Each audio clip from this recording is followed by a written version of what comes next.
కాపుల గురించి చెప్పదలుచుకున్నాను. కాపులు ముఖ్యమంత్రి కావాలి అని కోరుకుంటున్నారు. ఇది సమయం.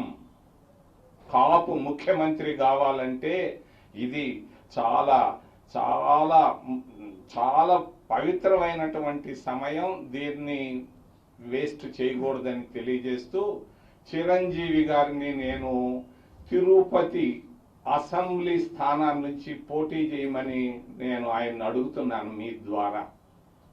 తప్పకుండా ఆయన గెలుస్తాడు. కాంగ్రెస్ పార్టీ తరఫున ఆయన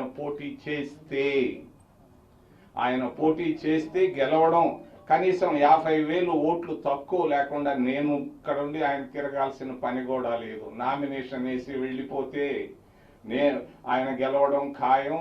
గెలిచిన తర్వాత ఆయన ముఖ్యమంత్రిని కూడా చేయడం ఖాయం అని నేను తెలియజేస్తున్నాను. చిరంజీవిని నేను ఆహ్వానిస్తున్నాను. సినిమాల్లో తిరుగుండొచ్చు, ఏమైనా చేయొచ్చు, కానీ ఇది రాజకీయంగా చాలా ముఖ్యమైన సమయం. రాబోయేటువంటి నెల రోజుల్లో చిరంజీవి గారిని నేను హృదయపూర్వకంగా తల వంచి నేను తెలియజేస్తున్నాను. చిరంజీవి గారిని తిరుపతి నుంచి అసెంబ్లీకి పోటీ చేయమని, ముఖ్యమంత్రి అవడం ఖాయమని తెలియజేస్తున్నాను. కాపులు నిర్ణయం తీసుకోవచ్చు. కాపులు ఏ విధమైనటువంటి నిర్ణయమైనా తీసుకోవచ్చు. ఇది మహద్భాగ్యం, మహత్కరమైనటువంటి సమయం. ఈ సమయం కాపులు తప్పితే మళ్ళా ఇక 10-20 ఏళ్ళు లోపల రాకపోవచ్చు అని తెలియజేస్తున్నాను. చిరంజీవి గారిని పోటీ చేయమంటూ కాంగ్రెస్ పార్టీలో ఉన్నారు.